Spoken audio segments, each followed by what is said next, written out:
યોગીજી મહારાજે વહેલી સવારે 5:30 વાગે મેળાઓની અંદર એક નાનકડી ઓરડીની અંદર ગુરુ ભક્તિની અંદર લીન થઈ અને જે પ્રાર્થના ઉચ્ચારી છે એના શબ્દે શબ્દે જો આપણે વિચાર કરીએ તો આપણને અમૃતત્વનો લાભ થાય એવી આ વસ્તુ છે. યોગીજી મહારાજે શાસ્ત્રીજી મહારાજ પાસે જે માગ્યું એની અંદર આપણને એમણે શીખવાડ્યું છે કે આપણે આવા ગુણ એમની પાસે માગવાના છે. આપણે એમની પાસે એવું માગવાનું છે કે જેનાથી આપણામાં પરિવર્તન આવે. ઘણી વખત આપણે ગુણો માગીએ ખરા, પણ એક દાડો માગીએ, 2 દાડો માગીએ, પછી થાય આપણામાં કંઈ ફેરફાર તો થતો નથી, પછી આપણે ઢીલા પડી જઈએ. પણ અમુક એવી વસ્તુ હોય છે કે જે કાયમ કરવાની હોય. યોગીજી મહારાજ પેલું દ્રષ્ટાંત આપતા કે એકવાર એક ભરવાડ હતો, એની બાજુમાં મિયાજી રહેતા હતા. એની બાજુમાં એક મિયાજી રહેતા હતા. તો એ મિયાજી એવા હતા કે ભરવાડની સાથે આમ મિત્ર ભાવેનો, પરંતુ એની વૃત્તિ એવી કે કંઈક ચોરવા મળે તો આપણે લઈ લેવું. અને એક દિવસ એવો કંઈક એનો યોગ આવ્યો તો એણે ભરવાડનો ધાબળો ચોરી લીધો. ભરવાડને શંકા તો જાય કે હોય તો આજ, બીજો કોઈ મારે ઘેર આવતો નથી, આ જ લઈ ગયો હશે. પણ સીધે સીધું તો કેવી રીતે કે મારો ધાબળો લઈ ગયો તું મને આપી દે. એટલે તો હવારમાં પોરમાં ઉઠે, બાજુમાં જ એક જ દિવાલ, એટલે પછી જે બોલે એ બધું મૈયાના ઘરમાં સંભળાય. એટલે સવારના પોરમાં ઉઠીને ભરવાડ ગાળો દેવાનું શરૂ કરે કે જેણે મારું આ લીધું, આ ધાબળો, એનું નખો જ જાય, એના કુળનો નાશ થઈ જાય, એનું ધનોત્પનોત નીકળી જાય, ભગવાન એને દુઃખી દુઃખી કરી નાખે. જેટલા કાંઈ શાપ દેવાતો હોય ને એટલા રોજ બધા એને દીધા કરે. એટલે ઓલો સાંભળે બરાબર, પણ કંઈ કહેવાય તો નહીં, કારણ કે એ તો પોતે લઈને બેઠો હતો. પણ સાંભળવું તો રોજ પડે. રોજ પેલો બોલે ને આને જીવમાં બળતરા થાય કે આ મને ગાળો દે છે, જેણે લીધું એનું આવું થાય, એ આવો માણસ છે. હવે સાંભળીને પેલો મિયાજી તો બિચારો થાકી ગયો. તે 4 મહિના, 5 મહિના, 6 મહિનાઓ હાલ્યું. પછી એક દાડો તો બોલવા ગયો ને, આવીને સીધો ધાબળાનો ઘા કર્યો કે લે તેરા ધાબળા, જબસે લિયા તિબસે ગાલિયા દે દે દે કરતા હે, લે તેરા ધાબળા, એમ કરીને એણે પાછો આપી દીધો. એમ યોગી બાપા કહે કે આપણે પ્રાર્થનામાં મંડી પડીએ, આપણે માંગવા મંડી પડીએ ને પછી ભગવાન આપણને કહીને લે તેરા ધાબળા એમ કરીને પણ આપી દે. પણ આપણે માગવામાં થાકવું નહીં, ગુણ દેવા જ બેઠા છે. યોગી બાપા તો એમને કેટલી શ્રદ્ધા છે કે તમે તો ગુણ આપવા જ બેઠા છો, હવે આપણે લેવા માટેની એવી તત્પરતા બતાવે, તમે આપો, માગ્યા જ કરવાનું. અને એમ કરતાં કરતાં એ આપણને આવા સદ્ગુણો છે એ આપી દે. તો યોગીજી મહારાજની વાત આપણે ગઈકાલે સાંભળતા હતા. એમણે શાસ્ત્રીજી મહારાજ પાસે કીધું કે ધર્મ, નિયમ, આજ્ઞા, ઉપાસના, સદભાવ અને પક્ષ એ કાયમ રહે અને દ્રઢ પળાય તે રાત દિવસ પ્રાર્થના. ઉપાસનાની અંદર શ્રીજી મહારાજ સર્વોપરી ભગવાન છે. ગુણાતીતાનંદ સ્વામી એ પોતે સાક્ષાત અક્ષર બ્રહ્મ છે. પ્રગટ સત્પુરુષ એ મોક્ષનું દ્વાર છે. એટલે કે એ જ ગુણાતીત છે, પ્રગટ ગુણાતીત. આની વાત આપણે ગઈકાલે સમજતા હતા. તો એમાં અક્ષર અને પુરુષોત્તમની વાત શાસ્ત્રીજી મહારાજે કાંઈ સાવ નવી આપી દીધી, અથવા સ્વામી જેમ કહે છે કે રાત્રે સપનું આવ્યું અને સવારે એમને ઉઠીને વાત કરી દીધી, એવી કંઈ વાર્તા જેવી આ વાત નથી. પણ એ તો મહારાજના વખતથી આ વાત સત્સંગની અંદર પ્રચલિત હતી જ.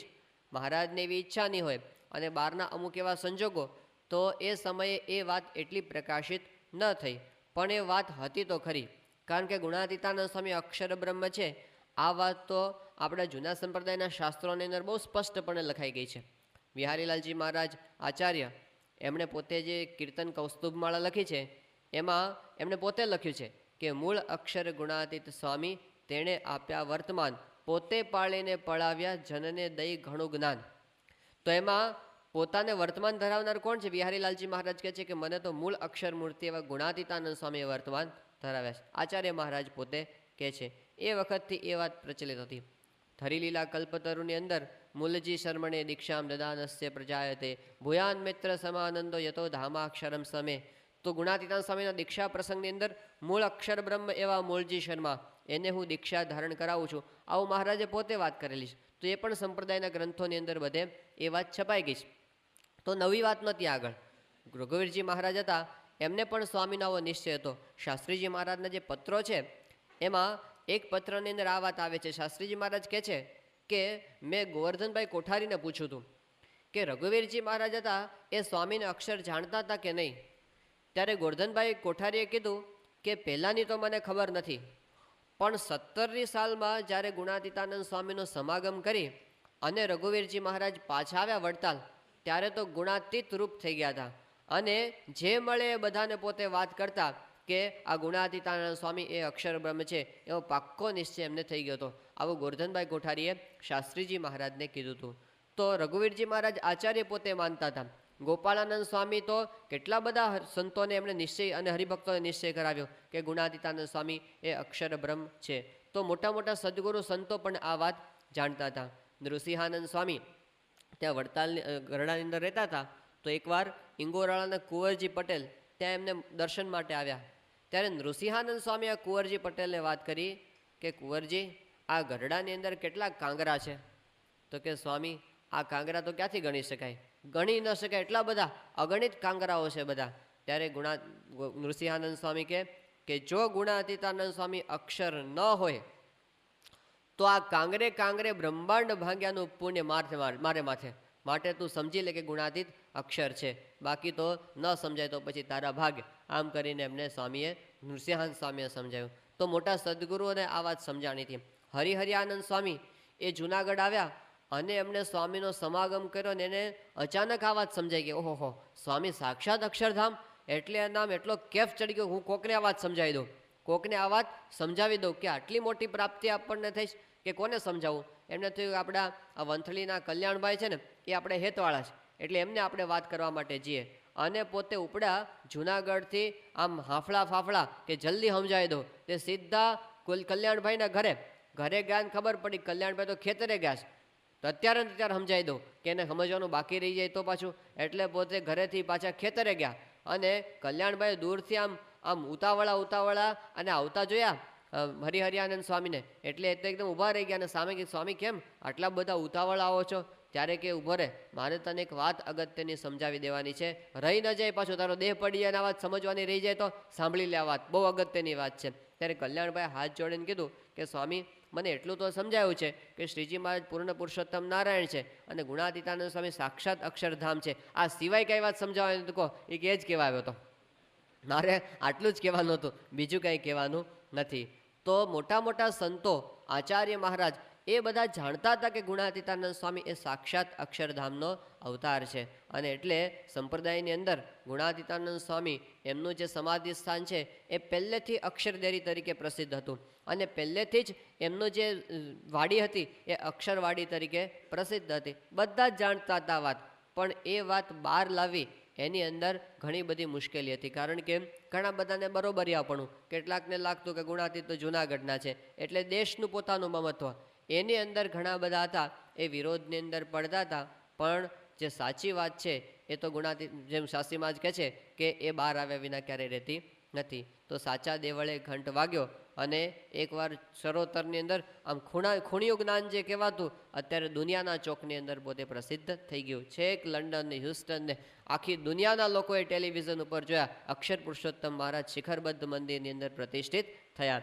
તો સાચી વાત હતી સિદ્ધાંતની, એ બહાર આવ્યા વિના ક્યારેય રહેતી નથી. ગુણાતીતાનંદ સ્વામી અક્ષર બ્રહ્મ છે, આ બીજી વાત. અને ત્રીજી વાત છે એ પ્રગટ સત્પુરુષ, આપણે ત્યાં રોકડી વાત. સ્વામી આપણને ઘણી વખત કહે છે કે આપણે ત્યાં બધું રોકડું, ધર્માદો એ રોકડો, તો પછી કલ્યાણ પણ રોકડું જ હોય ને. એ પછી કે ઉધારની વાત આપણે અહીંયા હોય નહીં. એટલે જેને જોઈએ તે આવો મોક્ષ માગવા રે લોલ, આજે ધર્મવંશીને દ્વાર અંદર જોઈએ છે, રોકડું કલ્યાણ અહીંયા આગળ છે. તો એ આપણે ત્યાં મહારાજે આપણને પ્રગટ અક્ષર બ્રહ્મ અને પ્રગટ શ્રીજી મહારાજ એ આપણને પ્રાપ્ત થયા, એટલે કલ્યાણ પણ રોકડું. ઉપાસનાની વાત. પછી સદભાવની અંદર શું સમજવાનું છે? તો સદભાવની અંદર ગુણાતીતાનંદ સ્વામી કહે છે કે મોટા પુરુષો વિશે સદભાવ છે એ જ નિર્વાસનિકપણાનો હેતુ છે અને અસદભાવ છે એ જ વાસનાનો હેતુ છે. જગતમાં ઘણા બધા પોતે સાધના કરતા હશે, પણ જો એને પ્રમુખ સ્વામી મહારાજને વિશે સદભાવ નહીં હોય તો કોઈની વાસના ટળે નહીં, ઉલટાની વધતી જાય. જેટલો અસદભાવ હોય ને, ઉપરથી પોતે કદાચ બતાવે ખરા, અંતરમાંથી એનું અંતર કેવું થાય, ઉજરડાઈ જાય. એ પછી ભગવાનનું ભજન કરી શકે, અંતરમાં શાંતિ રહે, એવું એને થાય નહીં. જેમ ત્યાં આગળ કચ્છની અંદર સુખપર ગામ છે, અને ત્યાં એક બહુ જ મોટા હરિભક્ત કાનજી ભગત રહેતા હતા જૂના મંદિરના. અને એટલા બધા પોતે જ્ઞાની હતા, અને વચનામૃત તો આમ કડકડાટ બોલે. તો એના ઉપદેશથી 20-25 જેટલા તો સાધુ થયા હતા ભુજના મંદિરની અંદર. એટલા પોતે જ્ઞાની અને ભક્તિવાળા હતા. નિયમ ધર્મમાં એક કોઈ ફોદો કાઢી ન શકે એટલું શુદ્ધ અને પવિત્ર એમનું જીવન.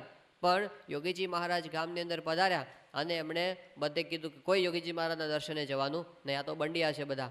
અને એટલો બધો એમણે પોતે વિરોધ કરેલો ત્યાં. યોગીજી મહારાજ તો ગામમાં ગયા, અને પછી પોતાનો કાર્યક્રમ પૂરો થઈ ગયો. પછી તો એનું તો બહુ ચાલ્યું નહીં.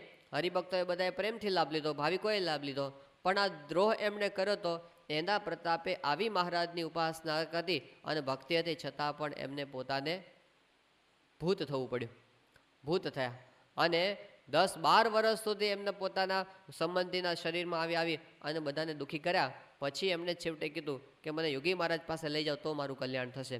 અને ગોંડલની અંદર યોગીજી મહારાજ પાસે લાવ્યા, અને યોગીજી મહારાજે પારાયણ કરાવી, અને પછી એનો મોક્ષ પણ કર્યો. એમના જમાય છે અત્યારે ત્યાં લંડનની અંદર બિરાજમાન છે. અને સ્વામી પાસે એમણે આ પ્રસંગ કીધેલો. યોગીજી મહારાજના જીવન ચરિત્ર અંદર પણ આ પ્રસંગ છપાયેલો છે. તો પોતે અસદભાવે કરીને આટલું બધું ભૂંડું થઈ ગયું. અને જો સદભાવ હોય તો પછી કેવું થાય? તો ગુણાતીતાન સ્વામી કીધું, સ્વામિનારાયણ હરે સ્વામીએ વાત કરી છે, મોટા પુરુષને વિશે હેત થયું હોય તો વાસનાવાળાના અંતરમાં પણ સુખ આવે, અને તે વિના તો નિર્વાસનિક થયો હોય તો પણ લુખ્ખો શુષ્ક રહે. આપણને સુખ આવે ક્યારે? કે એમને વિશે સદભાવ. સ્વામી ક્યાં નિરંજનાનંદ સ્વામી પાસે બેસે તો અંતર ટાઢું થઈ જાય. પણ એ કોને સુખ આવે? તો જેને નિરંજનાનંદ સ્વામીમાં હેત હોય એને સુખ આવે, ન હોય એને આવે નહીં. એમ મોટા પુરુષને વિશે આપણને હેત સદભાવ હોય તો પછી કદાચ આપણી અંદર થોડા ઘણા દોષો હોય, એ તો બધા સ્વામી કે આ લોક તો જોડે ચોટેલા છાણ જેવો છે, અને આપણે કાંકરાવાળી જમીનમાં હીંડવા માંડ્યું છે, તે ધીમે ધીમે બધું ઉખડી જશે. એ કાંઈ મોટી વાત નથી. પણ સત્પુરુષમાં સદભાવ, એમને વિશે હેત, એમને વિશે મહિમા, એમને વિશે આપણને આત્મબુદ્ધિ એ થાય તો પછી પાછળનું બીજું બધું સહેલું થઈ જતું હોય છે. એટલા માટે સદભાવની વાત કરી. અને પછી પક્ષ, ભગવાનના ભક્તનો પક્ષ રાખતા થકા આબરૂ વધો અથવા ઘટો, માન થાવ અથવા અપમાન થાવ, શરીર સાજુરો અથવા માંદુરો, દેહ જીવો અથવા મરો. અંત્યનું 7મું વચનામૃત. મહારાજ કે ગમે તે થાય, ભગવાનના ભક્તનો પક્ષ આપણે મૂકવો નહીં. અને એ પક્ષ જો હશે તો મહારાજ કે એના પંચ મહાપાપ જેવા પાપ પણ બળી જાય છે. આટલું પક્ષનો પ્રતાપ છે. તો મહારાજના વખતમાં જેણે જેણે પક્ષ રાખ્યો એના પર મહારાજ અતિશય રાજી થયા હતા. અને આપણને ગુણાતીત સંતોની અંદર પણ એવી પક્ષની વાત દેખાય છે. પછી યોગીજી મહારાજે વાત કરી કે તમારામાં અનંત મહોદધિ ગુણ હતા, જે વર્ણવી ન શકાય તેવા ગુણ તમારી અંદર હતા, એ અમારી અંદર આવે એવી તમને પ્રાર્થના છે. શાસ્ત્રીજી મહારાજના વખતની અંદર એક બહુ મોટા સંત હતા, મહાપુરુષ દાસ સ્વામી એમનું નામ. શાસ્ત્રી મહારાજની સાથે જ આવેલા વડતાલથી. શાસ્ત્રી મહારાજ કરતાં ઉંમરમાં ઘણા બધા મોટા હતા. અને કોઠારી બેચર ભગત તરીકે ગોરધનભાઈ કોઠારીના જમણા હાથ તરીકે એમણે સેવા આપેલી. પછી ભગતજી મહારાજના શિષ્ય થયા અને મહાપુરુષ દાસ સ્વામી તરીકે પોતે પ્રસિદ્ધ થયા. એ મહાપુરુષ દાસ સ્વામી હવે પહેલાં શરૂઆતના વર્ષોમાં શાસ્ત્રીજી મહારાજને એમણે પોતે ઉપદેશ આપેલો. એટલા બધા પોતે આમ પીઢ એટલે કે વડીલ હતા. એટલે ભગતજી મહારાજનો મહિમા શરૂઆતમાં શાસ્ત્રી મહારાજને એમણે પોતે પણ કીધેલો. મહાપુરુષ દાસ સ્વામી ઉંમરમાં તો ઘણા મોટા હતા જ. તો શાસ્ત્રીજી મહારાજની સાથે વડતાલથી જ્યારે આવ્યા ત્યારે એમને પોતાને શાસ્ત્રીજી મહારાજ સાથે આમ કેવો ભાવ રહે? ગુરુભાઈપણાનો ભાવ રહે. પણ ગુરુપણાનો ભાવ આવી શકે નહીં, બરોબરિયાપણું જરા રહે. એટલે મનમાં થાય ખરું કે શાસ્ત્રીમાં આટલો બધો પ્રતાપ બતાવે છે તો ખરેખર એ પોતે આટલા મોટા છે? મનમાં શંકા રહ્યા કરે. પછી એકવાર તો એમનાથી રહેવાનું નહીં, તો બોચાસણની અંદર એમણે પોતે એકવાર સંકલ્પ કર્યો કે શાસ્ત્રીમાં જ કથા કરતા હોય ત્યારે હું પોતે ઊભો એમને પંખો નાખું, અને શાસ્ત્રીજી મહારાજ જો મને રોકે નહીં તો હું માનું કે આ પોતે ભગતજી જ છે સાક્ષાત, આ જ પોતે મહારાજનું પ્રગટ સ્વરૂપ છે. એમ એમણે મનમાં નિશ્ચય કર્યો. હવે આ તો કોઈ દિવસ શક્ય જ નથી, કારણ કે આટલા વડીલ સંત હોય અને શાસ્ત્રી મહારાજ પોતે જેની પાસે પહેલાં કથા સાંભળતા હોય એ ઊભા થઈને શાસ્ત્રી મને પંખો નાખે, શાસ્ત્રીમાં જ કોઈ દિવસ એવું કરવા ન દે. હવે તો ઊભા શાસ્ત્રીમાં જ કથા કરવા બેઠા અને મહાપુરુષ દાસ સ્વામી ઊભા થઈને પંખો નાખવા માંડ્યા બાજુમાં ઊભા. શાસ્ત્રીજી મહારાજ એની સામે જોતા જાય, હસતા જાય, પણ ના પાડે.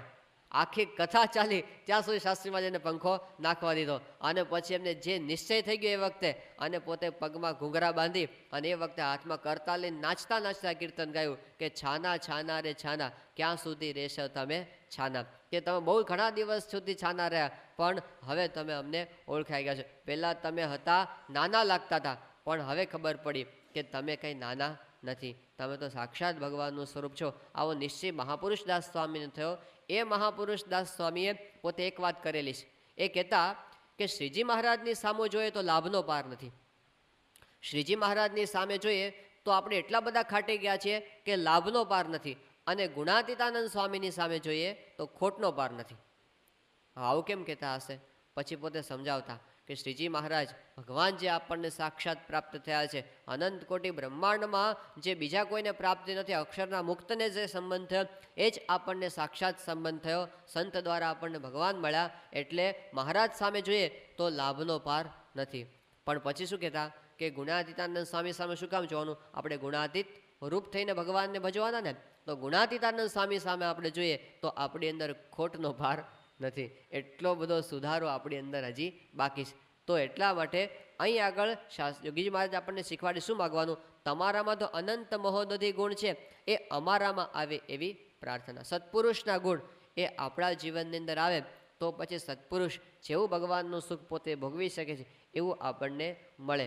કેટલા બધા ગુણ, અનંત મહોદધિ એટલે તો ગણી જ ન શકાય.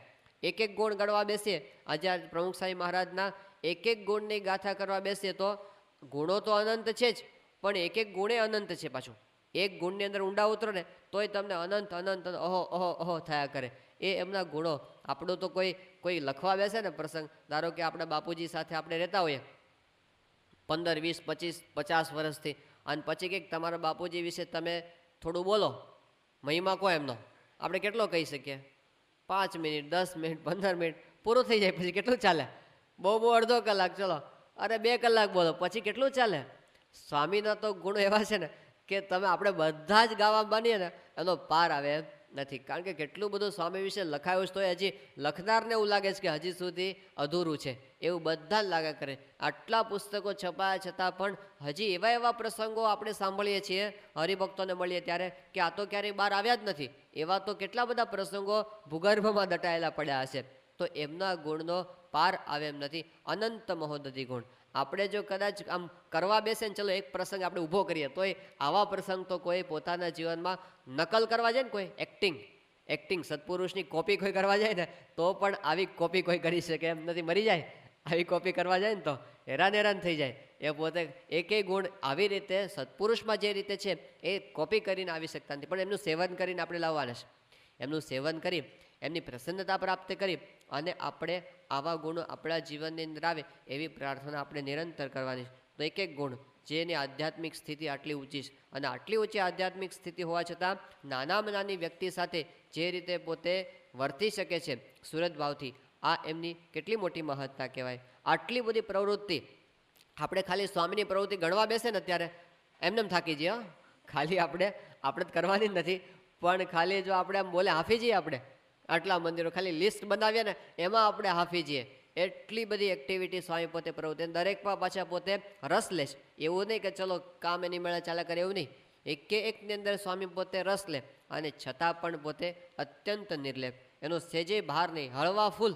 એ કેટલી મોટી સિદ્ધિ છે જે કામની અંદર પ્રવૃત્તિમાં બધાને ખબર પડે. અત્યંત ચપળ છે સ્વામી, આમ શાર્પનેસ સ્વામીની, પ્રેઝન્સ ઓફ માઇન્ડ અત્યંત ચપળ, અને છતાં પણ અત્યંત સ્થિર. ચંચળતા જરા પણ, ઇન્દ્રિયોની ચંચળતા એમના જીવનમાં દેખાય નહીં. અત્યંત વ્યવહાર કુશળ સ્વામીની વિશેષતા શું છે? ડૉક્ટર સ્વામી કહે છે કે સ્વામીના 25 જેટલા સંતો તો IAS કક્ષાના હશે. એવા બુદ્ધિશાળી, એવા વ્યવહાર કુશળ. આપણા બધા ઉત્સવોને બધું જોયું બહારના લોકો તો એને અહોહો થયા કરે છે.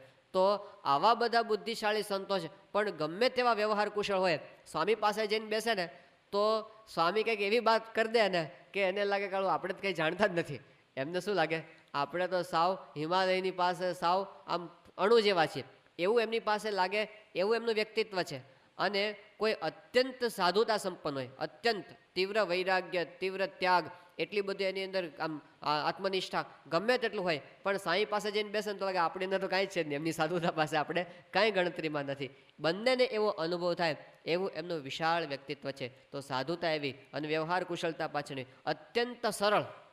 સ્વામીશ્રીની સરળતા એટલે જગ્યામાં કટ વળી જાવ એમ. પોતાના દેહ માટે એમણે ક્યારેય પોતે પકડી રાખ્યું નથી, તરત સરળ, અને છતાં પણ સિદ્ધાંતની બાબતમાં અત્યંત સ્પષ્ટ. સિદ્ધાંતમાં સ્વામી કોઈ દિવસ કોઈનું ચલાવી દે નહીં. એ બંને બાબત આપણને દેખાય છે. મોટા મોટા માણસોને મળે સ્વામી તો કોઈની પ્રતિભામાં સ્વામી અંજાઈ ન જાય આમ, અને કોઈ નાનો હોય એને પાછું પોતાની પ્રતિભામાં અંજી દેવાનો પ્રયત્ન પણ નહીં. એ બંને આપણને દેખાય. ઘણી વખત આપણે મોટો હોય દબાઈ જઈએ અને નાનો હોય તો દબાવીએ. એ બંનેથી જે મુક્ત છે એ પોતે સ્થિતપ્રજ્ઞ પુરુષ છે. આપણે ઉપર આટલા બધા અનંત ઉપકાર કર્યા અને છતાં પણ ઉપકારને કાયમ ભૂલી જવાના, એ એમની આટલી બધી મહત્તા છે. એ પોતે અત્યંત મૃદુ છે આપણા માટે પોતે તરત માફ કરી દે. ગમે તેટલી મોટી ભૂલ કરીને સ્વામી પાસે ગયો, સ્વામી કે મારું દિલ એટલું ઉદાર છે કે લાખ ગણી મોટી ભૂલ કરે ને તો પણ હું માફ કરી શકું એમ છું, એવું સ્વામી એકવાર બોલેલા છે. અને છતાં પણ પોતે અત્યંત પોતાના ઉપર કડક છે. નાના નાના નિયમમાં પણ પોતે પોતાના જીવનમાં ચૂક પડવા દેતા નથી. એ આપણને દેખાય છે. એમનું ઐશ્વર્ય, એમનું સામર્થ્ય, એમનો પ્રતાપ, કેવા બધા એમને ચમત્કારો સ્વામીના જીવનમાં સહેજે બને કે ચમત્કારો આમ ભડકો નથી બતાવતા અને પોતે દેખાડો પણ એના જીવનમાં પ્રતાપ આપણને દેખાય છે, ઐશ્વર્ય, અને છતાં પણ સમર્થ થકા ઝરણા. કેટલું બધું એ પોતે સહન કર્યું છે એમને પોતાના જીવનમાં, એ બંને દેખાય. તો આ બધું જ વિપરીત સંજોગોની અંદર પણ પોતે અચ્યુત રહ્યા છે. પોતાની સ્થિતિમાંથી ક્યારેય ચલામણ થતા નથી. અને આટલું બધું છે છતાં પણ સબગુણ પૂરણ પરમ વિવેકી ગુણ કો માન ન આવે. આટલા બધા ગુણો છે છતાં પણ ગુણોને એને કોઈ પણ પ્રકારનો અહંકાર નથી. અત્યંત અહમ શૂન્યતા. હરિચરિત્રામૃત સાગરમાં તો લખ્યું છે કે અહમ શૂન્યતા છે ભગવાનનો ગુણ છે. અહમ શૂન્યતા ભગવાનનો ગુણ. બ્રહ્મરૂપ થાય ત્યારે છેલ્લામાં છેલ્લો દોષ આપણો કયો જાય? અહંકાર. છેલ્લો ત્યાં સુધી છે ને અહમ છે એ પૂછલું આપણું છોડતું નથી. અહંકાર છોડવો એ છેલ્લામાં છેલ્લો દોષ છે. તો સત્પુરુષની અંદર અત્યંત અહમ, જે એના યોગમાં આવે બધાને આ વસ્તુનો અનુભવ થાય કે સ્વામીની અહમ શૂન્યતા એટલે અપાર છે, હું ભાવ છે જ નહીં, એ દરેકે દરેક બાબતમાં આપણને દેખાય છે. તો આ બધા ગુણો છે એ બધા ગુણો આપણામાં ક્યારે આવે? તો મહારાજે આપણને એની ટેકનિક બતાવી છે કે પ્રથમનું 58મું વચનામૃત, જો સત્પુરુષને આપણે અત્યંત નિષ્કામી જાણીએ, મહારાજ કે કૂતરા જેવો કામી હોય એ પણ નિષ્કામી થઈ જાય. સત્પુરુષને અત્યંત નિર્લોભી જાણે, અત્યંત નિસ્વાદી, અત્યંત નિર્માની, અત્યંત નિસ્નેહી જાણે, તો એ બધા ગુણો આપણી અંદર આવી જાય. એમની અંદર અપાર ભક્તિ છે. જો આપણને અંતરમાં ખરેખર આપણને પ્રતીતિ આવી જાય, અંતરમાંથી રણકાર, તો આપણી અંદર ભક્તિ એવી ઉદય થવા માંડે. આ સ્પિરિચ્યુઅલ ટેકનોલોજી છે. સચિન તેંડુલકર છે એ બહુ સારો ક્રિકેટર છે. એવું આપણે દિવસમાં 50 વખત રટણ કરીએ તો આપણે ક્રિકેટર બની ન જઈએ. લૌકિક માર્ગમાં એવું થતું, ધીરુભાઈ અંબાણી કરોડોપતિ છે, તમે બોલ્યા કરો તો આપણે કે કરોડપતિ થઈ જઈએ નહીં. પણ આધ્યાત્મિક માર્ગમાં એવું છે કે જો સ્વામી આવા પુરુષ છે, આવા પુરુષ છે, એવા આપણે મનન રટણ વાતો સાંભળવી કરવી એવું રટણ કર્યા જ કરીએ તો એ ગુણો આપણી અંદર આવી જાય છે. આ આધ્યાત્મિક ટેકનોલોજી છે જે મહારાજે પ્રથમના 58માં, પ્રથમના 24માં, પ્રથમના 73માં એ બધા વચનામૃતની અંદર કરી. તો સત્પુરુષના આવા જે ગુણો એ આપણે જેટલા સાંભળીએ, વાંચીએ, મનન કરીએ એ આપણને ફાયદો થાય છે. એટલે અહીંયા આગળ યોગી બાપા કહે છે અનંત મહોદધિ ગુણતા એ અમારામાં આવે એ તમને પ્રાર્થના. પછી કહે છે કે તમને ઓશિયાળા ન કરીએ, તમારી આજ્ઞા અનુવૃત્તિ છે અમે પાળી શકીએ. અને જેમ રૂપરામ ઠાકરે ખાંડ ન આપી અને બળતરા થઈ. રૂપરામ ઠાકરનો પ્રસંગ તો પ્રસિદ્ધ છે. મહારાજ ત્યાં પરમહંસો સાથે પધાર્યા હતા અને કેરીની સિઝન, રૂપરામ ઠાકરે આમ રસોઈ આપી દીધી બધી કેરીની, અને પછી પરમહંસો બધા પંગતમાં બેઠા હતા. મહારાજે રસ પીરસ્યો અને પછી મહારાજે થોડી વારથી બ્રહ્માનંદ સ્વામીને પૂછ્યું, બ્રહ્માનંદ સ્વામી કેરીનો રસ કેવો? કે મહારાજ મારી ચોટલી ઊભી થઈ જાય એવો. એટલો ખાટો હતો રસ કે મોઢામાં ના ઘૂસે. મહારાજે રૂપરામ ઠાકરને કીધું કે રૂપરામ ખાંડ લાવો તો આપણે આ રસની અંદર બધાને પીરસે. રૂપરામ કે મહારાજ અમારી નાતમાં તો મીઠું પીરસવાનો રિવાજ છે, ખાંડ પીરસવાનો અમારી નાતમાં રિવાજ નથી. આ મહારાજે એમને કીધું પણ સમજ્યા નહીં પોતે કે અત્યારે મહારાજને આ જરૂર છે, નાત અત્યારે જોવાની હોય. કંઈક એને નાત આડી આવી ગઈ અને મહારાજને ખાંડ ના આપી શકી. અને પછી મહારાજ કે જમી લો ત્યારે, અને પરમહંસોએ તો મહારાજને સંભાળી અને ખાટો તો ખાટો રસ ખાઈ ગયા. અને પછી રૂપરામ ઠાકરને બળતરા થઈ, અરે અરે મેં આ શું કર્યું? મહારાજે મારી પાસે આ ખાંડ માગી અને હું એટલામાં ના પાડી મેં, અને પછી તો એમણે અત્યંત બળતરા, ત્યારે પોતે ફરીવાર પછી ખાંડની રસોઈ મહારાજને આપી બધું કર્યું, પણ પેલું છે ને અંતરની અંદર એક ડંખ કાયમ માટે રહી ગયો. રૂડાભાઈ હતા, મહારાજ એમના ગાડામાં બેઠા અને કે મહારાજ કે રૂડાભાઈ આ તમારા બળદ તો બહુ સારા છે, તે અમારા ગાડે જો આવા બળદ હોય તો બહુ સારું રહે. એટલે રૂડાભાઈ કે મહારાજ હવે આવા બળદ હશે તો તપાસ કરીશ, હું જોતો રહીશ કે મળશે તો. પછી જ્યારે જ્યારે આવે ગરડા ત્યારે રૂડાભાઈ પહેલાં બળદ મળ્યા કે નહીં, મારે હું તપાસ કરું છું, એવા બળદ હજી સુધી ક્યાંય મને મળ્યા નથી. અને એમ કરતાં કરતાં મહારાજ તો ધામમાં જતા રહ્યા અને રૂડાભાઈને પછી બળતરા થઈ કે હું મારા જેવા બીજા બળદ ગોતવા ગયો, આ બળદ ના આપી દેવાય. પછી તો પોતે બળદને ગાડું પોતે બધા સેવામાં આવી ગયા ગરડાની અંદર મહારાજ ધામમાં ગયા પછી. પણ પેલી બળતરા છે અંતરમાં રહી ગઈ. આ ટાણાની સેવા કહેવાય. તો જે વખતે સત્પુરુષ માગે અને એ વખતે જો આમ છૂટી જાય, જીવનભરનું ભાથું આપણું ભરાય જાય, અંતરમાં શાંતિ કાયમ માટે રહે. યોગી બાપાને એવી શાંતિ હતી ને, યોગી બાપા કે અમે એવા પુરુષને સેવ્યા છે તે અંતરમાં ટાઢું રહેશે. પુરુષ તો આપણને મળ્યા છે, પણ આવી આપણને બળતરા નાની બાબતમાં ક્યારે ન રહી જાય એ અગત્યનું છે. અહીં આગળ નડિયાદના ઝવેરી લાલભાઈ ભગતજી મહારાજના અનન્ય શિષ્ય, અને ત્યાં ગરડાની અંદર ઉત્સવ હતો જન્માષ્ટમીનો, અને ત્યાં આગળ ભગતજી મહારાજનું મંડળ બધું ભેગું થયું હતું. ભગતજી મહારાજ કે આપણે જન્માષ્ટમીના પારણાની રસોઈ આપીશ, એટલે બધા મંડળના હરિભક્તોને કે તમે આ સેવા બધી એકઠી કરો, 500 રૂપિયાની રસોઈ થાય. તો એમાં ઝવેરીલાલભાઈ પોતે સુખી સંપન્ન, સાધન સંપન્ન, એટલે એવું નક્કી થયું 250 રૂપિયા ઝવેરીલાલભાઈના, અને બાકીના બધા હરિભક્તો ભેગા થઈને 250 બીજા કાઢે, એમ કરીને 500 રૂપિયાની રસોઈ કરવાની. તો ઝવેરીલાલભાઈ તો પોતાને આપી દીધા 250 રૂપિયા. બીજા બધા હરિભક્તો એ ભેગા કરતાં કરતાં કરતાં બધાએ બિચારે આપ્યા, પણ 12 રૂપિયા ખૂટ્યા, 250 પૂરા થયા નહીં. એટલે ભગતજી મહારાજે કીધું ઝવેરીલાલભાઈને કે આ 12 રૂપિયા તમે આપી દો, કે મારા 250 મેં આપી દીધા છે, હવે હું વધારે આપું નહીં, મારા ભાગના મેં કરે પૂરા એ લોકો, હું શું કામ આપું. ભગતજી મહારાજ કીધું આપી દો, પણ આમાં આટલા આપા થોડા વધારે ના આપો, કે મારા ભાગના તો મેં આપી દીધા છે. 250 રૂપિયા આપ્યા, 12 આપી શક્યા નહીં. પછી તો પેલા બધા હરિભક્તો ગમે તેમ કરીને 12 જોડી દીધા અને 500 રૂપિયા પૂરા કર્યા. પછી ઝવેરીલાલભાઈને થયું કે અરે ભગતજી મહારાજના વચને આટલી મોટી સેવા કરી, 12 રૂપિયા માટે મારો સ્વભાવ મને નડી ગયો. અને પછી તો બળતરા ટાળવા માટે એમણે ખાસ ત્યાં આગળ જુનાગઢની અંદર ભીમ એકાદશીએ ભગતજી મહારાજની હાજરીમાં બીજી 1000 રૂપિયાની સેવા કરી. પેલા 12 રૂપિયાની બળતરા કાઢવા માટે 1000 રૂપિયાની સેવા. પણ તોય એને થોડોક ડંખ એમને છેક સુધી થઈ ગયો કે ટાણે ભગતજીને મેં થોડા હોશિયાળા કર્યા. તો સત્પુરુષ છે એ તો પોતે સમર્થ છે, એ આપણને કંઈક સેવા આપતા હોય ત્યારે આપણે એ ધ્યાન રાખવાનું કે એ ક્યારેય દુખાઈ ન જાય, એમનું વચન ક્યારેય હેઠું પડવા દેવું નહીં. ગુણાતીતાન સ્વામીનું ભગતજી મહારાજ જેમ વચન અદ્ધર ઝીલી લેતા, એમ એનું વચન ક્યારે યોગીજી મહારાજ એક દ્રષ્ટાંત વારંવાર આપતા કે રાજા હતો, એમણે એવું કીધું કે આ કૂવાની અંદર જે માણસ પડે અને કોરો બાર આવે તો એને મારે 2 ગામ ભેટમાં આપવા. હવે બધા કે રાજા મૂર્ખો લાગે છે, કોઈ પડે ને કંઈક કોરો થોડો બહાર આવતો હશે. પણ એક માણસે વિચાર્યો હતો રાજાનું વચન છે ને આપણે પડો અંદર, તે પડ્યો અંદર, પણ કેવો બહાર આવ્યો? ભીનો બહાર આવ્યો. પછી એને ફરીવાર કપડાં બદલ્યા, કોરા કપડાં પહેરીને ફરીવાર પડ્યો, ફરીવાર ભીનો બહાર આવ્યો. રાજા બધું જોયા કર્યા, ત્રીજી વાર પડ્યો, ત્રીજી વાર ભીનો બહાર આવ્યો. પછી તો 7 વાર પડ્યો ને 7 વાર કોરો બાર ભીનો બહાર આવ્યો. રાજાએ કીધું જા તને 2 ગામ આપ્યા. એટલે કોકે કીધું કે પણ એને તો ભીનો કોરો બાર આવ્યો જ નથી, ભીનો ને ભીનો બાર આવ્યો, શેના 2 ગામ? રાજા કે મારું વચન એને હેઠું પડવા દીધું નહીં.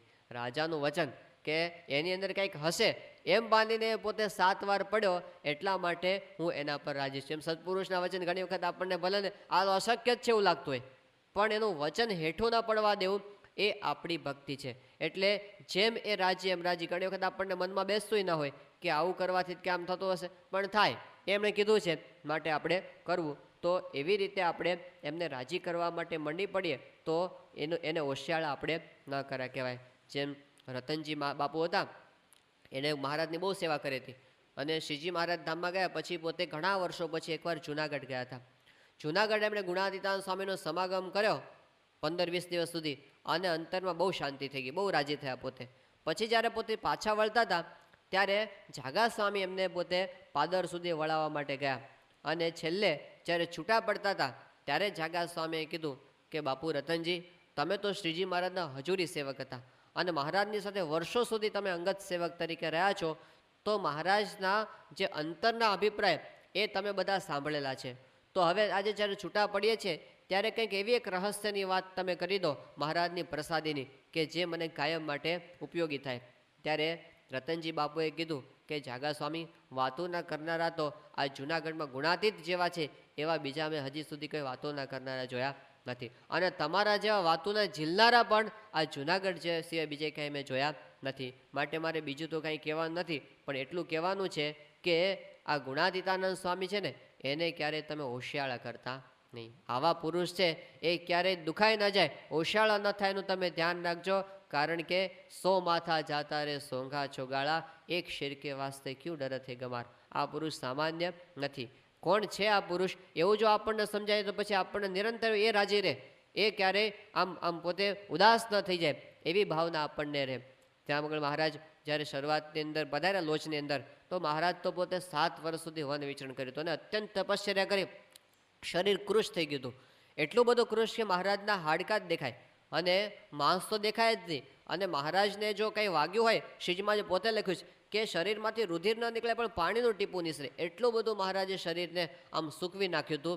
મહારાજ મીંઢિયાવળ અને પેલો મરચાંના ગોળા ખાતા, તો એની અંદર પણ મહારાજ પોતે યોગની પ્રક્રિયાઓ બધી કરતા. એટલે સાવ મહારાજનું શરીર પાતળું હતું અને એમાં પણ મહારાજના શરીરે પેલા પરસેવો પણ ન વળે એવું મહારાજનું કૃશ શરીર થઈ ગયું હતું. ત્યારે રામાનંદ સ્વામી જ્યારે નીલકંઠ વર્ણીને મળ્યા અને એમને દીક્ષા આપી, પછી એમને સતત એવો વિચાર રહેતો હતો કે આ નીલકંઠ વર્ણી છે એનું શરીર કંઈ સારું થાય તો સારું, કારણ કે હજારોને સુખ આપવાનું છે અને ગાદી શોભાવવાની છે, એટલે પોતે કાયમ એવી કંઈક ઉપાય કર્યા કરે. ત્યારે એમને થયું કે આપણે મહારાજ માટે કંઈક દવા કરાવીએ.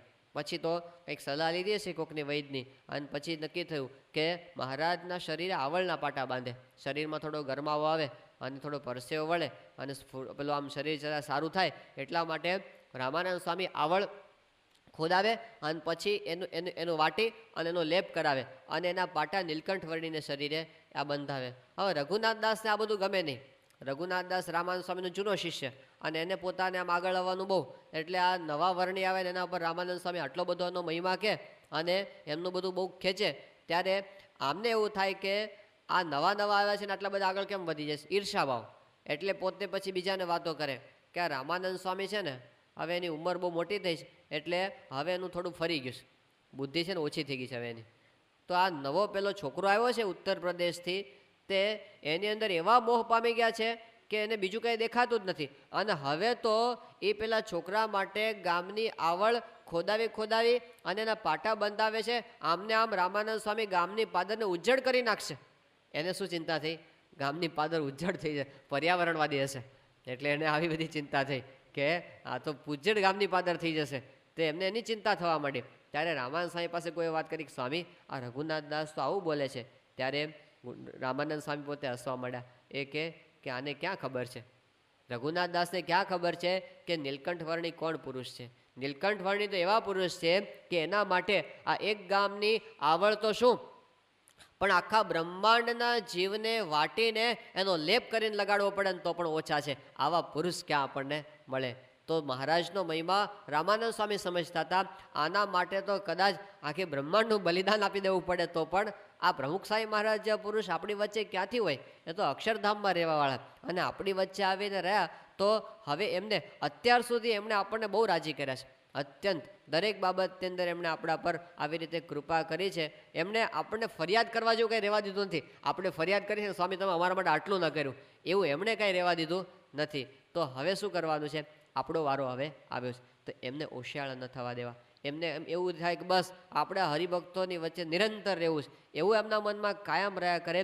એવું જો આપણાથી થઈ જાય તો એ આપણી ભક્તિ કહેવાય. તો અહીં આગળ એટલા માટે તમને ક્યારેય ઓશિયાળા ન કરીએ, અમને ક્યારે અમને પાછળથી બળતરા ન રહે કે અમારે રાજી કરવાના રહી ગયા. પ્રગટ હોય ત્યારે આવું ઘણી વખત થઈ જતું હોય છે, પણ એવું આપણાથી ન થાય તો પછી આપણે એમને હોશિયાળા ન કર્યા કહેવાય.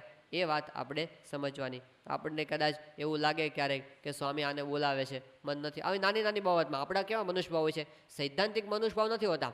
પાને બોલાવે મને ન બોલાવે, સ્વામી આવે છે ને આવું કરે છે નથી કરતા. આપણું કેવું હોય છે, થોડી વાર ફરી જાય. દાખલા તરીકે બાપા આમ આવે આમ મંદિરના કેમ્પસમાં અને આવ્યા હોય તરત આપણને સામે જઈને આપણું સામું જઈને આમ હસે તો આપણે કેટલા ખુશ થઈએ કે સ્વામીએ મને નોટિસ કરી સ્વામી મારે, અને મને સ્વામીએ જોયો અને મારી સામે જઈને સ્વામી હસ્યા. તો આપણને આનંદ થઈ જાય. પણ આપણી સામે જઈને સ્વામી હસ્યા હોય, પણ આપણી બાજુમાં કોઈ ઊભો હોય અને એના ખભા પર સ્વામી હાથ મૂકી દેતો, આપણે તો ખાલી હસ્યા, હાથ આપણે પર મૂકી દે, પેલું સુખ જતું રહે. આપણે છે ને કમ્પેરિઝનમાં જીવીએ છીએ ને, પેલું સુખ જતું રહે. પણ ધારો કે સ્વામી આપણા માથા પર હાથ મૂકે, આમ આપણા ઉપર રાજી થઈને આપણા પર હાથ મૂકે, તો આપણને કેટલો આનંદ થઈ જાય. પણ આપણા માથા પર હાથ મૂકે અને પછી બાજુવાળો હોય એને સ્વામી ભેટે એકદમ, ઓહો તમે એમ કરીને ભેટે, તો આપણું પેલું માથે હાથ મૂકવાનું સુખ જતું રહે. બોલો, એ છે ને આપણે કમ્પેરિઝન કરીએ, કારણ આવું તો આપણે કંઈ થયું નહીં. અને ધારો કે આપણને સ્વામી આમ ભેટે, પણ બીજા કોકને હાથ પકડીને રૂમમાં લઈ જાય અને સ્વામી પ્રસાદ આપે સામેથી, અને સ્વામી બહુ એના વખાણ કરે જાહેર સભામાં, તો કે આવું તો કંઈ આપણું થયું નહીં. એટલે આપણે છે ને શું કરીએ છીએ કે કોકને સ્વામી કંઈક બોલાવે ને તો પછી આપણે આપણું સુખ છે ને એને ભૂલી જઈએ છીએ. જે આપણને મળ્યું છે એ ભોગવી શકતા નથી.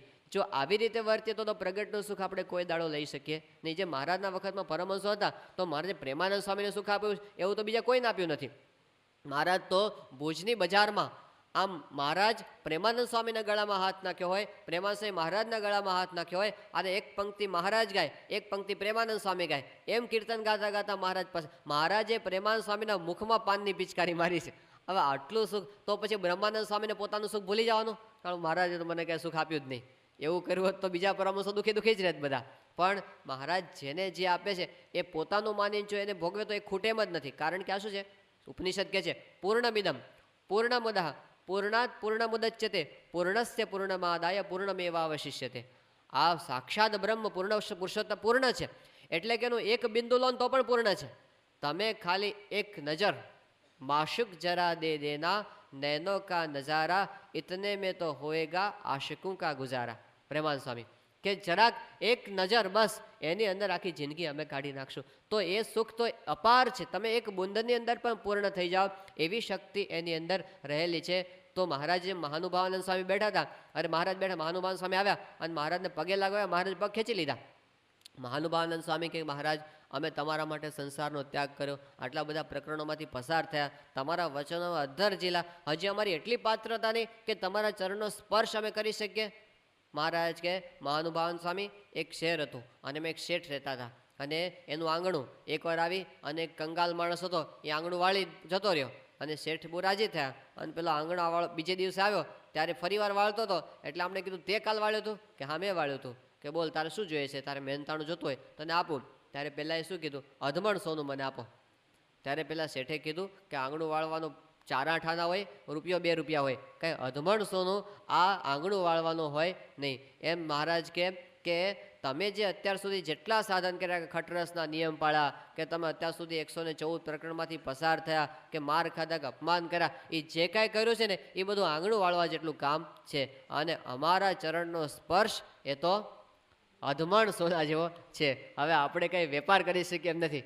આપણે કંઈક મેં આટલી સેવા કરી એટલા માટે મને તો સ્વામીની બાજુમાં બેસવા મળવો જ જોઈએ, પણ આપણે વેપાર કરી શકીએ એમ નહીં. કારણ કે આ તો આપણું ગમે એટલું કરીએ તો આંગણું વાળવાથી ઉપર જાય નથી. તો આપણને કેટલી વાર એમના ચરણનો સ્પર્શ થયો છે અત્યાર સુધીમાં, તો અધમણ સોનું તો આપણને ઘણી વખત પ્રાપ્ત થઈ ગયું છે. હવે આપણને જે મળ્યું છે આપણે સંભાળીને સુખી થવાનું છે. કોકનું જોઈ જોઈને દુઃખી થવાનું નથી, કોકનું જોઈ જોઈને. પણ આપણને જે મળ્યું એ જ એટલું બધું છે કે એમાંથી જ આપણે નવરા પડી શકીએ એમ નથી. તો પછી એ જ સુખને કેમ વધારે ન સંભાળવું? જે આપણને દર્શન થાય, વાત સાંભળી હોય, જે આપણને કંઈ પ્રસાદી મળી હોય, જે કાંઈ એમને સ્પર્શ થયો, જે કાંઈ થયું એ બધું, તો એ જ અપાર છે. તો મહારાજ આપણને એ સમજાવ્યું કે એમણે આપણને ઘણું બધું આપી દીધું. હવે આપણે કોઈ દિવસ એમની સામે ફરિયાદ, ન્યાય અન્યાયની વાત આ સત્સંગની અંદર હોતી, એ બધી લૌકિક વાતો છે કે આને અન્યાય થયો, મને અન્યાય થયો. કવિ મંસૂરે કીધું, અગર હૈ શૌક મિલને કા તો હરદમ લવ લગાતા જા, જલાકર ખુદ નુમાએ કો બસમ તન પર લગાતા જા, મુસલ્લા છોડ તસ્બી તોડ કિતાબે ડાલ પાને में પકડ દસ્તુ ફિરસ્તો કા ગુલામ ઉનકા કહાતા જા. બસ હવે તો આપણી જાતને જલાવી દેવાની. અગર હૈ શૌક મિલને કા તો હરદમ લવ લગાતા જા. કારણ કે પેલું કીધું છે ને કે જ્યારે પોતે પેલું ફૂલ છે, બીજ છે, એ જ્યારે ધૂળની અંદર મળી જાય અને પોતાનો નાશ કરી દે, ત્યારે પછી પોતે જ્યારે પોતાની હસ્તીને મટાવી દે ત્યારે એમાંથી સરસ મજાનું ફૂલ ગુલાબનું ખીલતું હોય છે. એવી રીતે હવે એની અંદર આપણે આપણા અસ્તિત્વને મિટાવી અને સત્પુરુષના ભાવને પામવાનું છે. એટલે એમાં હું ભાવ નહીં, એમાં અહંકાર નહીં, એમાં કોઈ પણ પ્રકારની અપેક્ષાઓ નહીં, એની અંદર કોઈ પણ પ્રકારની ફરિયાદ આપણી નહીં. તો એમને રાજી કરવાની ભાવના આપણને સતત રહ્યા કરે. આ આપણી ભક્તિ છે. અને બીજી વાત કે આપણે આવો આનંદ થયો છે તો હવે આપણે શોકમાં ન રહીએ, અલમસ્ત આનંદમાં રહીએ. એવી વાત યોગી બાપાએ કરી. યોગી બાપાનું અંગ હતું અલમસ્ત આનંદમાં. યોગી બાપાને ગમે તેટલા રોગ હોય ને, મહંત સ્વામી કહે છે અડધી રાત યોગી બાપા ઉઠે ને તો એ આમ જાણે આમ જાણે કંઈક અલૌકિક સુખ ભોગવતા હોય ને એવું આપણને એના ચહેરા પર દેખાય. તો એ આનંદ, અખંડ આનંદની અંદર રહ્યા કરે. ગમે તેટલા રોગ હોય, ગમે તેટલા અપમાન થાય, મુશ્કેલી આવે, આપણે નાની મુશ્કેલી હોય ને એમાં આપણે એટલા બધા મૂંઝાઈ જઈએ, ભગવાનનું સુખ છે આપણે પછી ભૂલી જઈએ. એટલે શોકની અંદર ન રહેવું, કારણ કે શોક છે ને મહારાજને ગમતો નથી. શ્રીજીમાં દાદા ખાચરના દરબારમાં હતા અને એકવાર મહારાજના થાળની અંદર પેલું રોટલો અને ભડથું આવ્યું. મહારાજ કે આ શું છે? કે મહારાજ દરબારમાં શોક ચાલે છે. કે શાનો શોક? કે દાદા ખાચરના બેન પાંચુબા 10 વર્ષના હતા અને ધામમાં ગયા હતા. તો દરબારોમાં તો એવું બધું બહુ હોય, આ બધા રિવાજ કે કેટલા દિવસ સુધી એનો શોક ચાલે અને પછી એના બધું આવી રીતે પાળવાનું હોય બધું. મહારાજ કે અમે બેઠા છીએ અને પાંચુબા ધામમાં બેસી ગયા છીએ અને આ લોકો શોક કરે છે. કે હા મહારાજ. મહારાજ કે હાલો આપણે કારિયાણી, અરે સારંગપુર ભેગા. અને મહારાજે તો પોટલા બંધાવવા માંડ્યા. આ બાજુ ખબર પડી બધાને કે મહારાજ તો જવાની, ત્યાં દાદા ખાચર આવી ગયા. જીવબા લાડુબા મહારાજ ક્યાં ઉપડ્યા અત્યારે અચાનક? મહારાજ કે અમારે રહેવું નથી. કે કેમ નથી રહેવું? મહારાજ કે જ્યાં શોક હોય ત્યાં અમે ન હોઈએ, જ્યાં અમે હોઈએ ત્યાં શોક ના હોય. મહારાજ કે અમારો આટલા દિવસ સુધી તમે સમાગમ કરો, હજી શોક કરવાનો સ્વભાવ તમારો ગયો નહીં. એટલે પછી બધાએ માફી માંગી, મહારાજ શોક અમારો આજથી ગયો. તો મહારાજને શોક કોઈ વાતનો ગમતો નથી. એમને તો એ જ રહે છે કે મારો ભક્ત થયો છે તો પછી આનંદની અંદર હંમેશા રહેવો છે. એ પ્રાપ્તિનો કેફ. યોગીજી મહારાજ પેલા વજયસિંહના હોકાની વાત કરતા કે પેલો હાથીનો 2 ગામનો ગરાસ્યો, એને હોકાની 2 ફૂંક મળી ગઈ, તે આખી જિંદગી એનો કેફ એમણે મૂક્યો નહીં. તો આપણને તો કોણ મળ્યા છે? એક કેફ. પડલીના ભાણ ખાચર હતા અને પેલી ગામની એક હલકા વરણની બાઈ, એ માથે મોટો આમ લાકડાનો ભારો લઈ અને એની ડેલી પાસેથી પસાર થઈ અને પેલા દરબાર તો બેઠા હતા ખાટલામાં અને આ પેલી બાઈને જતી જોઈ એટલે પોતે બોલે કે ઓહો આ ગધેડીની કેટલો મોટો ભાર ઉચકીને જાય, એવું બોલી ગયા. હવે આ તો ગામનો દરબાર કહેવાય ને, ગામનો રાજા કહેવાય. અને પેલી બાઈને થયું કે હું એક સામાન્ય બાઈ અને આ ગામનો આટલો મોટો ધણી, ગામ ધણી, અને એને મારા વખાણ કર્યા કે હું આટલો મોટો ભાર ઉચકીને જાઉં છું. અને એવો કેફ ચડી ગયો ને ત્યાં ઘરે આમ નાખીને બેસી ગઈ હતો, કંઈ કામ કરે નહીં. એટલે પહેલાં એના ધણીએ કીધું કેમ આજ કંઈ રસોઈ બસોઈ નથી કરવાની, આજ ના કરો? કે આજે કેમ આજે નહીં? કે આજે તો મને ભાણ બાપુએ બોલાવી, આજ મને ભાણ બાપુએ મને બોલાવી. કે શું કીધું તને? કે મને ગધેડી નહીં કીધી એમણે. એટલે એનો કેફ એને પછી ચડી ગયો, તે કામ આખો દાડો એણે કર્યું નહીં. એમ યોગી બાપા કે આપણને શાસ્ત્રી મહારાજ બોલાવે. યોગી બાપા કે મને શાસ્ત્રી મહારાજ એકવાર જોગી કે ને, એકવાર જોગી કહીને બોલાવે, 1000 વર્ષ સુધી કાંટો ઉતરે નહીં. યોગી બાપાની નાની વાત ક્યારે હોય જ નહીં. બાપા કે 1000 વર્ષ સુધી એનો કાંટો રહે. શાસ્ત્રીજી મહારાજે મને જોગી કહીને બોલાવ્યો. એમ આપણને તો એમને બોલાવ્યા હોય, એની સામે આપણી સામે જોવું હોય તો આપણો કેફ કેવો રહેવો જોઈએ. પણ બીજું બધું આપણે શું કરીએ છીએ? 2 વસ્તુ છે. એક વસ્તુ એ છે કે આપણે આપણા બધા દુઃખો છે ને એ બધા આપણે વિચાર્યા કરીએ છીએ, એટલે પ્રશ્નો તો રહેવાના સંસારમાં. એ પ્રશ્નોને લીધે આપણે આ કેફમાં રહી શકતા નથી. એક કારણ આ છે. અને બીજું કારણ શું છે કે આપણે પોતાના સ્વભાવ સામું જોઈએ છે. આપણે જોઈએ કે મારી અંદર તો આવા દોષો છે, હું તો આવો છું. એ 2 વસ્તુ જોયા કરીએ ને એટલે આપણે પછી પેલું સામે જે સુખ છે એ આપણે ભોગવી શકતા નથી. પણ એક વસ્તુ સમજવાની કે ગમે તેટલી આપણી અંદર દોષ કે સ્વભાવ ભલે હોય પણ સામે મળી એ વાત તો કંઈ ખોટી નથી. આપણી પાસે 1 કરોડ રૂપિયા હોય અને પછી ચારાના ખોવાઈ જાય અને પછી આપણે રડ કરીએ, એ કેવું કહેવાય? હવે રડવું હોય તો રડી લો, પણ 5 મિનિટ રડવાનું, 10 મિનિટ રડવાનું, આખો દાડો રડ્યા કરવાનું, પછી એને સંભાળે તો પેલું કરોડ રૂપિયાનું સુખ ક્યારે લેવાનું? એમ જે કાંઈ પ્રોબ્લેમ હોય તો થોડું આપણે દુઃખી થઈ જવાનું. જો દુઃખી થયા વિના ન રહેવાતો હોય તો થોડું દુઃખી થઈ જવાનું. પણ આખો દાડો દુઃખી રહેવાનું એ તો ક્યાંથી પોસાય આપણને? તો પછી આ ખરેખર માની લો બધી વાત સાચી છે. આપણને નોકરી નથી મળતી, વાત સાચી. ધંધો ખાચી જતો રહ્યો, સાચી. દીકરી પાછી આવી ઘરે, એવો કોઈને પ્રોબ્લેમ હોય એ વાતે સાચી. છોકરો પરણતો નથી એ વાતે સાચી. કદાચ આપણું કોઈક અપમાન કરતો હોય એ વાતે સાચી. શરીરમાં રોગ છે એ વાતે માનો સાચી છે. પણ ભગવાન મળે એ વાત ખોટી થોડી છે? એ વાત ખોટી છે? એ વાત સાચી જ છે, તો એ વાતને કેમ આપણે ભૂલી જઈએ છીએ? પહેલી વાતોને આપણે બહુ મહત્ત્વ આપી દીધું છે, અને એટલે આ જે મહત્ત્વની વાત છે એ આપણે માણી શકતા નથી. એટલા માટે યોગી બાપા કહે કે આવો આપણને પ્રાપ્તિનો આનંદ છે એ કેફ ક્યારેય મોળો પડવા દેવો નહીં. અને મહારાજે તો કીધું છે, વડતાલ 12 ને પ્રથમ 72, જે જીવ ભાવે કરીને મારું દર્શન કરશે અથવા મારી વાત સાંભળશે એનું મારે કલ્યાણ કરવું છે, તો પછી એનું પણ કલ્યાણ મહારાજ કરશે, તો પછી મારા કલ્યાણની અંદર શો સંદેહ છે? તો જે જીવ આપણા યોગમાં આવે, મહારાજ કે મારા હરિભક્તનું દર્શન કરે એનું પણ કલ્યાણ કરવું છે. આ તો શ્રીજી મહારાજનો કોલ છે, એટલે આપણે ખાટી ગયા છીએ. આખી પ્રાર્થનાની અંદર આ ભાવ સતત ઘૂંટાય છે. કયો? કે જે પુરુષ મળે છે ને, પ્રગટ પુરુષ, એમાં અનન્ય ભાવે જોડાઈ જવું. યોગી બાપાના વચનોનો જો વિચાર કરીએ પ્રાર્થનામાં, તો આપણને ખ્યાલ આવે 3 પ્રકારના જોડાણની વાત યોગી બાપાના વચનોમાં વારંવાર આવે છે. એક છે હેતરૂપી જોડાણ.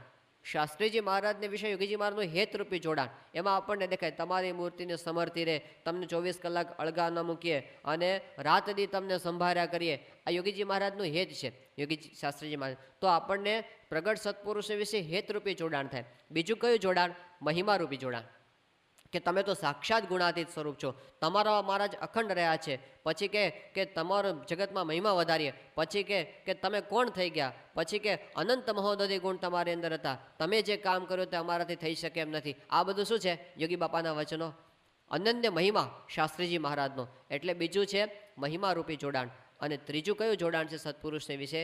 એમની આજ્ઞા અને અનુવૃત્તિ પાળવી, એમને રાજી કરવા, એમની મરજી પ્રમાણે જ વર્તવું, એમને ક્યારેય ઓશિયાળા થવા દેવાની. આ 3 જોડાણ છે. અને એ જો હશે તો સત્પુરુષ હંમેશા આપણી સાથે જ છે. એ ભલે નામ સ્થૂળ રીતે ગમે એટલા દૂર હોય, પણ આ જોડાણ છે તો સ્વામી આપણાથી ક્યારેય જુદા નથી. એટલે યોગી બાપા કે અમે એવા પુરુષને સેવ્યા છે તો અંતરમાં ટાળું રહે. શાસ્ત્રી યોગી મહારાજ કે 40 વર્ષ સુધી શાસ્ત્રીજી મહારાજની આજ્ઞા પ્રમાણે જ કર્યું છે, પણ આપણા મનનું ધાર્યું કર્યું નથી. તે સ્વામી અતિશય રાજી થયા છે અને દર્શન દે છે અને સુખ આવે છે. કેવા કૃતાર્થપણાના બધા વચનો છે. તો આપણે પણ એ માર્ગની અંદર ચાલવાનું છે. અને આપણને દેખાય સ્વામીએ પોતે જ કરેલું છે. પ્રમુખ સાહેબ મહારાજ ગરડાની અંદર હતા, અને એ દરમિયાન એવું થયું કે ગરડાના કોઠારી હરજીવનદાસ એ શાસ્ત્રીજી મહારાજના વખતના સંત, અત્યંત વ્યવહાર કુશળ. અને શાસ્ત્રીજી મહારાજ કહેતા અમારા એન્જિનિયર છે, ભણેલા કંઈ નહોતા, પણ મોટા મોટા એન્જિનિયરોને પાણી પીવરાવે એવું હરજીવનદાસનું કામ. અને પોતે દાખલોય ખૂબ કરેલો, આ મંદિરોના પાયા બધા નાખવાના ત્યાંથી શરૂ કરી અને પોતે કામ બધા કરેલા, બધી રીતે કુશળ અને સમર્પિત હતા. પણ યોગી મહારાજ પ્રત્યેને ફરિયાદ કર્યા કરતી કે યોગીજી મહારાજ છે એ જેટલો કાંઈ ધર્માદાન બધો ગોંડલ તરફ મોકલી દે છે, તો આ ગરડાનું કામ બાકી છે. અધૂરે કોઠારી જે વ્યવહારમાં પડે એના બધી ખબર પડે કે પૈસાની કેટલી ખેંચ છે. એટલે એમને થતું કે યોગીજી મહારાજ બધા પૈસા ગોંડલ તરફ મોકલ કરે છે એક જ બાજુ, અને આ બીજા મંદિર કાંઈ નથી. એમને ફરિયાદ બહુ રહ્યા કરતી. એટલે એકવાર જ્યારે પ્રમુખ સ્વામી પોતે ત્યાં પધારેલા ગોંડલ, અને સ્વામી તો સંસ્થાના પ્રમુખ, અને હરજીવનદાસને એમના સાથે ઘણું બધું હેત, તો એમને બેસાડીને રાતના 1:30-2 વાગ્યા સુધી એમણે બધી વાતો કરી. એમણે કીધું કે આ યોગી મહારાજને કંઈ વ્યવહારમાં ખબર પડતી નથી અને બધું ત્યાં ગોંડલ મોકલે કરે, બીજા મંદિર નથી. તમે સંસ્થાના ધણી છો, તમે પ્રમુખ છો, માટે તમારે છે ને હવે કેવું જોઈએ યોગી મહારાજને, અને તમારે જરા આમ કડક થવું જોઈએ. આવું કાંઈ વ્યવહાર ચાલે નહીં. આવું 2-3 વખત કીધું. એટલે પછી સ્વામી પોતે આમ મોઢે કીધું, હરજીવનદાસ, તમે ભલે માનતા હો કે હું સંસ્થાનો પ્રમુખ છું, પણ મારી સત્તા યોગીજી મહારાજ પર નથી. અને પછી બાપા કે આ તો ઠીક છે, તમે ખાલી પૈસાની વ્યવહારની વાત કરો છો, પણ જો યોગી મહારાજ મને એવી આજ્ઞા કરે કે આખું ગરડા મંદિર એને પાયા સહિત ઉખેડી અને આ ઘેલા નદીમાં નાખી દેવાનું છે, હું 1 સેકન્ડ વિચાર ન કરું, આના પથરા ઉચકીને બધા નદીમાં નાખી દઉં. સત્પુરુષ પ્રધાન. જો સ્વામી વ્યવહાર સેવા બધું કરે છે, પણ એમને શું મનમાં સ્પષ્ટ છે કે આ બધું કરીને યોગી મહારાજને રાજી કરવાના છે, આ પુરુષને રાજી કરવાના જ. આ બધો વ્યવહાર છેલ્લે ત્યાં પહોંચવો છે, નહીતર આપણે કંઈ સમજ્યા નથી. ગોંડલની અંદર જ્યારે અમૃત મહોત્સવની મિટિંગ થઈ, અમૃત મહોત્સવ ક્યાં ઉજવવો એની, તો પ્રશ્ન શું થયો હતો કે ગોંડલમાં પાણીની ખેંચ, ઉનાળાનો વરસાદ નહોતો પડ્યો, અને આ તો યોગીજી મહારાજનો જન્મોત્સવ ક્યારે આવે? વૈશાખ વદ બારસ, એટલે સખત તાપ અને પાણીની તંગી. એવા સંજોગોની અંદર આવો ઉત્સવ આવે તો એવા સંજોગોમાં તો પાણી વગર ત્યાં થાય એમ નહોતું. આખા ગોંડલમાં એક જ કૂવામાં પાણી, મ્યુનિસિપાલિટીનો એક કૂવો, અને એમાંથી બધાને લિમિટેડ પીવાનું પાણી મ્યુનિસિપાલિટી દ્વારા મળે, બાકી બીજે ક્યાંય પાણીનું ટીપું ન મળે.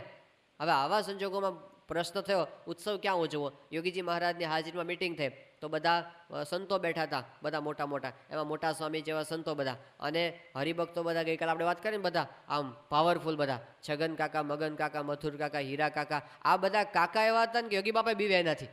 આ બધા બહુ પાવરફુલ હતા બધા, અને આમ શુરવીર. અને સ્વામી પણ પોતે બેઠા હતા, અને વાત નીકળી કે ઉત્સવ ક્યાં ઉજવવો.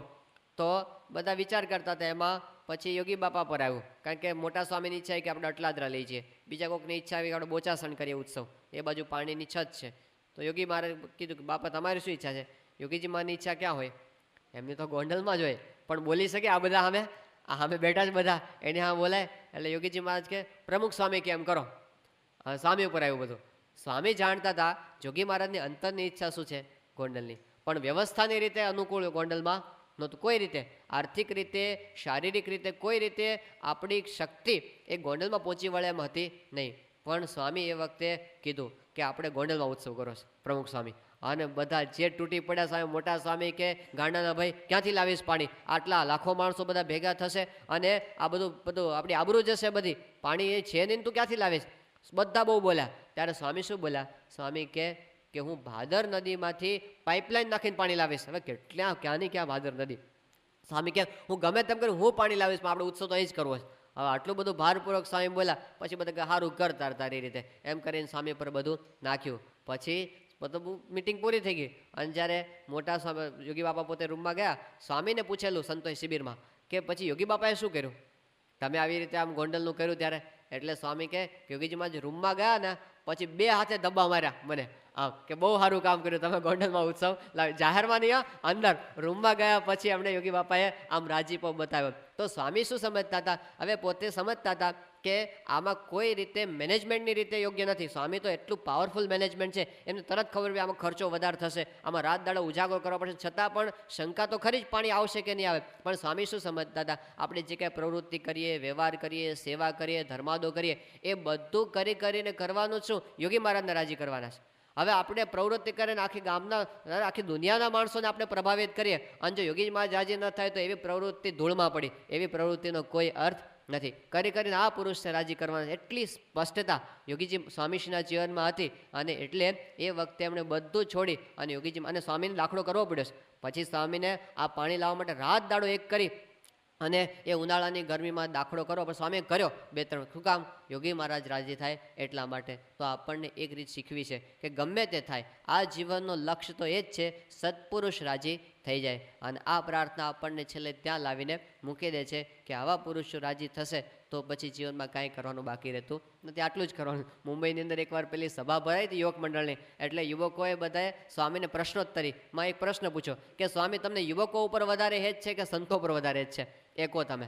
આને ગોળ ગોળ નહીં કહેવાનું, સ્પષ્ટ કહેવાનું કે કોના ઉપર મને વધારે હેત છે. હવે આમાં સ્વામી શું કહે, બહુ પહેલાં ભારપૂર્વક પાછું કીધું. સ્વામી શું કહે, બાપા તો પ્રશ્નના જવાબમાં ક્યાંય ફસાય એવા નથી. સ્વામી કે બધા પોતપોતાની છાતી પર હાથ મૂકી લો એટલે ખબર પડી જશે કોના પર કેવો રાજીપો છે, એવું સ્વામીએ કીધું. એટલે એ તો છે ને આપણને સુખી કરવા માટે જ આવ્યા છે, અને આપણને અંતરમાં શાંતિ કરવા માટે જ આવ્યા છે. પણ જેટલું આપણે સેવન કરીએ એટલું આપણને એમની એ શાંતિનો, એ સુખનો આપણને અનુભવ થાય, બાકી એ તો આપણાથી દૂર ક્યારેય હોતા નથી. તો યોગીજી મહારાજની આ પ્રાર્થના આપણે નિરંતર એનું આપણને અનુસંધાન, આ જે માગવાની વસ્તુ છે એનું રહ્યા કરે. અને યોગી બાપા કે આજ પ્રાર્થના કરીએ અને કાલે ફરી જઈએ એવું ન કરીએ પ્રાર્થના છે. શ્રી સ્વામિનારાયણ ભગવાનની જય.